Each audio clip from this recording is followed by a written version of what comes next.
Hello, good morning and welcome to ABS Sports Flash this beautiful Tuesday morning.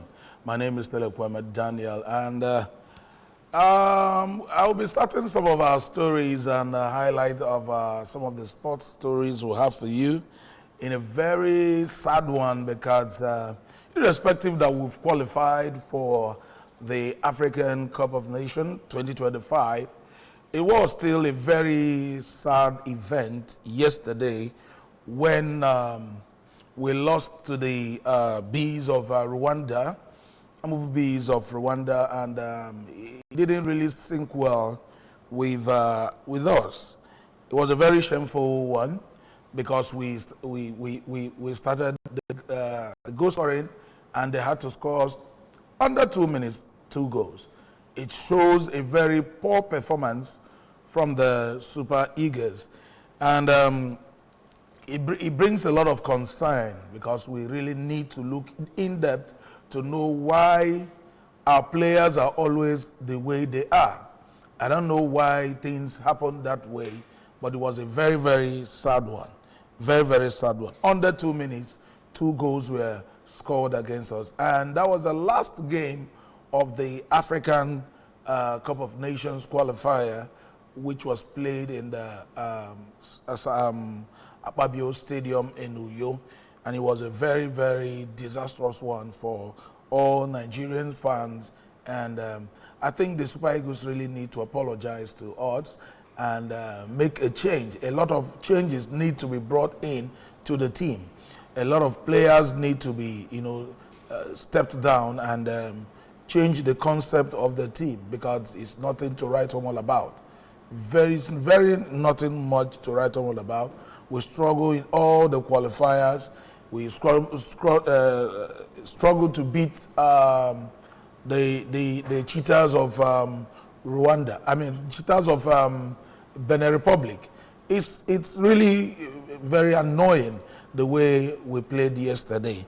The likes of Boniface, who scores week in, week out in his club side, finds it difficult to understand the kind of game we play in Nigeria, because it's been very difficult for him to score goals, and his act was nothing to write about. The midfield collapsed entirely, and it was as if the Rwanda saw it and started, doing everything necessary to take us down, which eventually paid off. And that's a very bad one and a sad one for us. But still the same, we still have one place to hold on to, that we are among the countries that have qualified for the AFCON 2025. All right, I feel so sad the way Nigerian players played. These are the words of Austin Eguavon, who say he feels so sad the way his players played. They didn't really live up to expectation. And at the time, it was as if they don't understand what they are doing in the field of play anymore. But all still the same, we still need to hold on to that we have qualified, and the serious overhauling should be done in the team. Serious one. And maybe somebody was trying to say that Austin Eguavon is not to be blamed because he did everything humanly possible. He brought in all the grade A players playing for top European clubs. All of them were all in the pitch.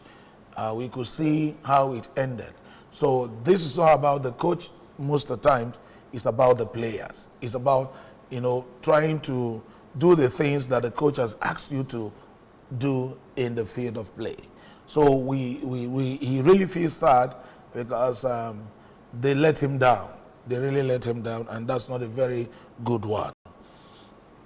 Okay, away from a Guavon story, CAF have announced that the women WAFCON draw will be taking place on Friday, November 22nd. The women AFCON will be taking place on November. The draw will be taking place November 22nd. And you know how it is.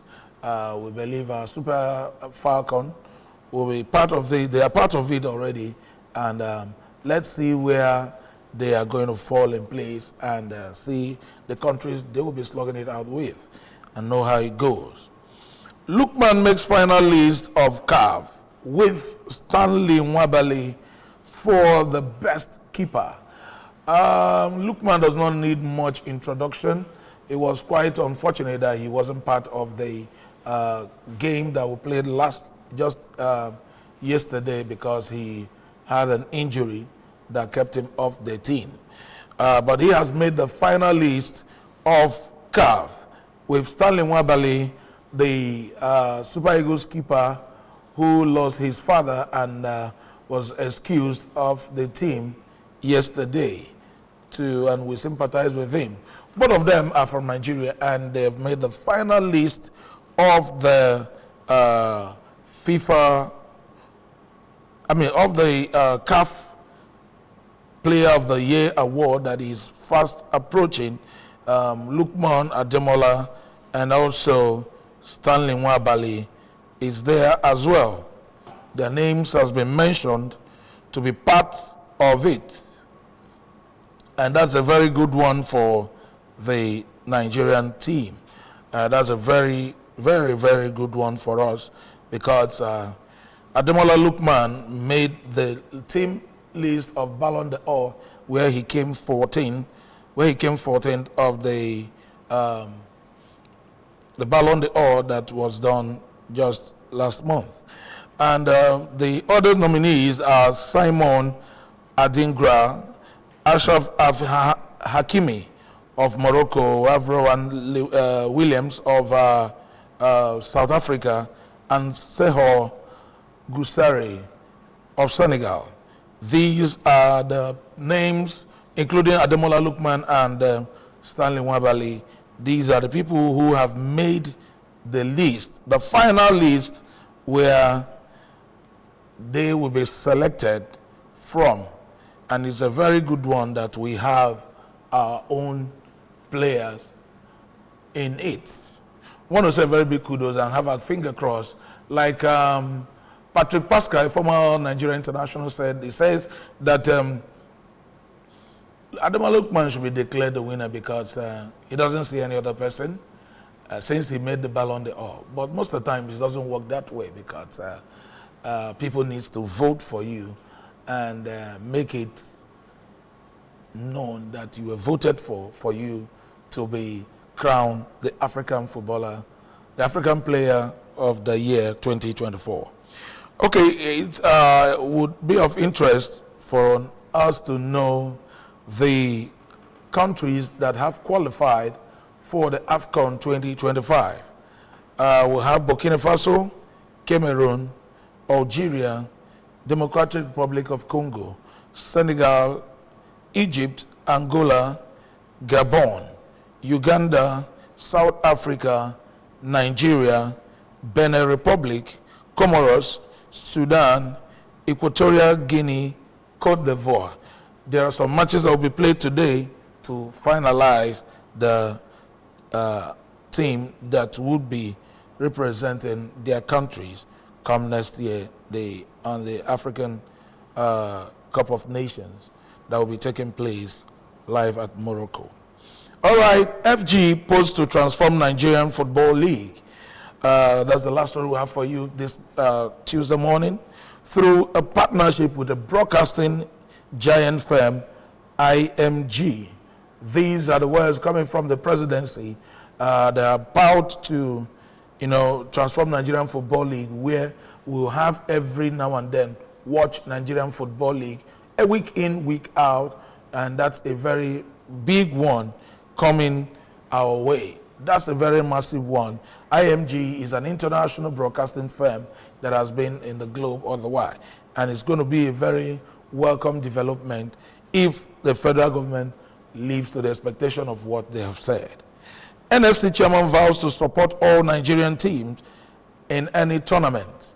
The new NSC chairman, we're talking about Shehu Diko, who is the guru when it comes to sports activities, says they are going to support the Nigerian Sports Commission, will be supporting every team in all the tournament, because this is where the problem always lies, where we have teams, they fail to have support, logistic support, that will enable them go for some international activities. But when it comes to only Super Eagles and sometimes Falconet, but those are the people that normally have the support. But now, Shehu Diko says that era is over. Right now, every team in the athletes, every sport in Nigeria would have a logistic support and a full backing of the commission. And he was saying this when the Anambra team, general manager and person of Kanwankwo and the Fine Equipment, they all visited him based on the continental game where Anambra is part of the country, part of the team that is playing the continental game right now. And the visitor, and he says that he will be giving them 100% support. Nigerian government and the NSC will be giving them 100% support. That time has come and it has gone when teams will always, they leave them to, to go and cater for themselves. It's no longer going to happen. Right now, they would be full-fledged. The Sports Commission would give every team in any tournament, give them full support. We want to hold Shehu Diko on his words and believe that all these are going to happen, because sport activities in Nigeria need a lot of state of emergency, to be declared state of emergency, so as to, this one thing that's going to drive the youth out of ill social devices. So we really need everything to work for the Nigerian team in any form of tournament. The athletes, remember that just this year we went for Olympics and it was nothing to write home all about. But since a right peg has been put in the right hole, let's see how things is going to turn around in the Nigerian sporting activities in the country. We believe that Shehu Diko is going to turn things around, because he's been there over the years, and we so much believe that things are going to turn for good. And this is where I'm going to be wrapping off the Sports Splash this beautiful Tuesday morning. Next week, Tuesday, we'll be coming your way with more exciting stories. My name is Daniel. Bye for now.